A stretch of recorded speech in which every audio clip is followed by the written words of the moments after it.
unprecedented in the history of our country na merong 1.45 trillion na insertions, diversions, and amendments. Hindi mangyayari ito kung walang collusion yung executive department at yung legislature. Noong 2023, 300 billion, may almost 300 billion, yung mga insertions, amendments, and diversions. 2024, 500 billion. Hindi pa napapag-aralan masyado yan. 2025, 473 billion in insertion, amendments, and diversions. Hindi mangyayari ito kung hindi alam ng Executive Department. Kasi 3 years, sana ko 1 taon lang. So pinapayagan talaga itong mga insertions, diversions na ito. At karamihan ng pinupuntahan nitong mga insertions na ito ay flood control projects. Kaya nga yung 2026 budget tinanggalan ng 253 billion na flood control projects. Anong ibig sabihin yan?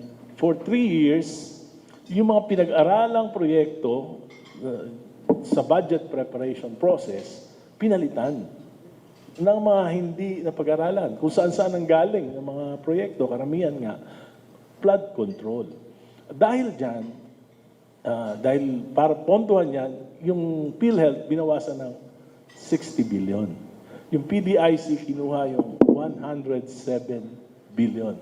At ang pinakamasakit, dun sa mga foreign-assisted projects, yung Philippine counterpart, inalis nila 300 billion para mapondohan to. Ano epekto nito? Ang epekto nito, for example, yung Metro Subway, supposed to be matatapos yan 2028, nakasakay na tayo sana sa subway. Ngayon, because of inalis nila yung pondo, 2032 na matatapos. At ang epekto nito, tataas yung cost ng 20%. Yung PNR Elevated Railway, supposed to be matatapos ng 2029, ngayon 2032. 800 billion to, tataas ng 20% yung cost because of the delay. So it's an all-government, parang effort lang buong gobyerno, hindi lang ng Kongreso.